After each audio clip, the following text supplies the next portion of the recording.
Okay, here's another little development video. So this is going to be coming into Soundminer version 5.1. And the reason I'm calling it Soundminer version 5.1 is because in Radium now, you're going to be able to have a surround panner.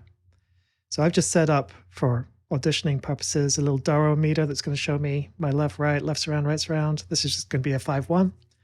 And then I've also set up this binauralizer plugin, and it's just going to record a 2 mix of everything. So I'll just close this down now. And I've got a mono file loaded up inside Radium here. So if I start playing it, you can see the center and LFE are going. And the way I've hooked it up is I'm using this joystick control temporarily as a panner. So you can imagine it's what's called polar coordinates, which is it's on a circle. So I've got my center speaker here, left is there, right is there, left surround is here, and right surround is there. So as I hit a note and just roll around, there's the left. Hopefully you're listening with headphones on. Going down to left surround, right surround, to right, and center. So that's all fun. So that's just using the joystick. So the idea will be there'll probably be a stereo panner up there, but I'm just using this control right now, which is also going to be new. But you can also set up the LFO as the surround angle. So X and Y is basically this. If I set up the surround angle, imagine that it's on the circle, and it's going to keep the radius, which is the distance to the center, the same. And I've got it as an LFO that's just going to pan this way and this way. A lot smoother than I can with the mouse. So if I turn this on, I'll just move this stuff out the way so we can actually see it. You can see I've chosen a pretty small range. So center would be there, left would be there, and right would be here. So if I hit my note on, you can see it panning back and forth. And then of course I can speed it up. And if I wanted to go wider, let's say down to the left surround, right surround, they'd probably be around here. Let's see what this is like.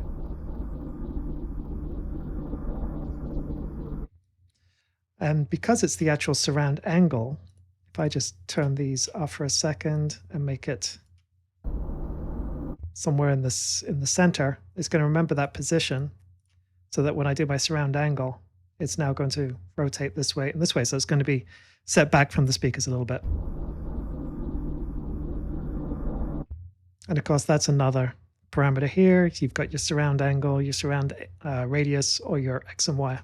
So you'd only ever probably use one pair of those at a time. So another thing we can do, let's just get our XY back up. Of course, this will be a lot better once it's a dedicated surround panner. You'll actually see the speakers and all that kind of stuff. So let me just do that. So that's in the center. And now what we'll do is choose a random generator.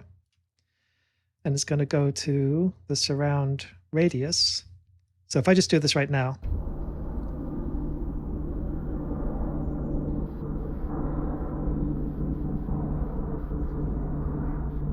oh, not surround radius. I was like, that's not sounding right. Surround angle is what I want. So let me just do this again, just to sort of reset things. So basically what it was doing was from the center speaker, it was just adjusting the radius randomly. But now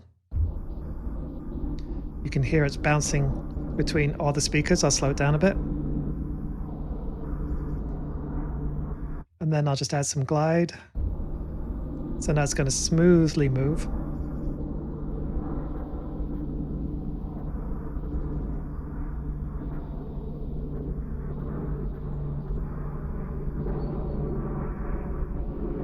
From various speakers to various speakers. And of course you could adjust the range there as well. So if you knew you just wanted to randomly bounce between the left, center, and right, you could do this.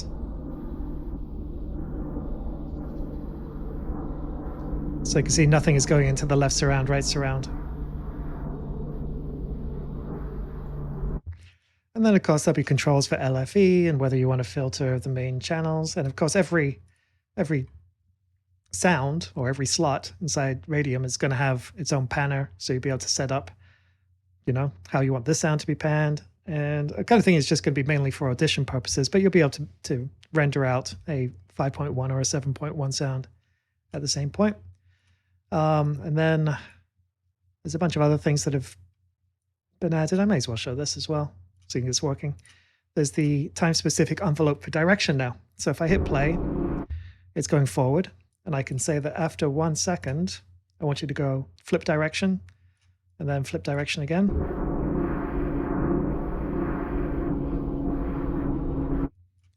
Let's just do a few more back and forths.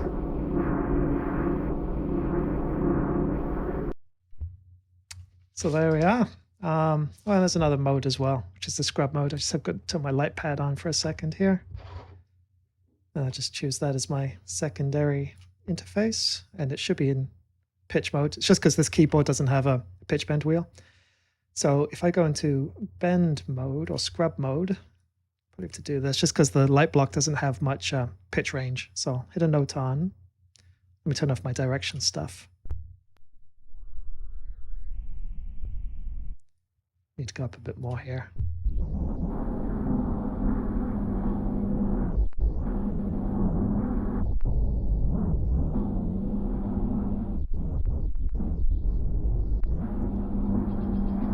So yeah, I can scrub through the actual sound file itself.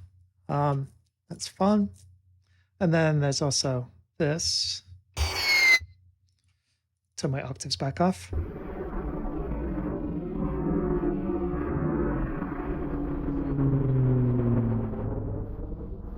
So I've got time stretching and keeping the duration the same.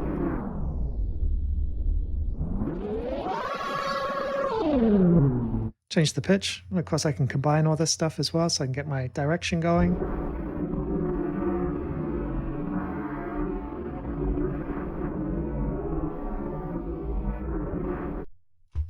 Fun stuff.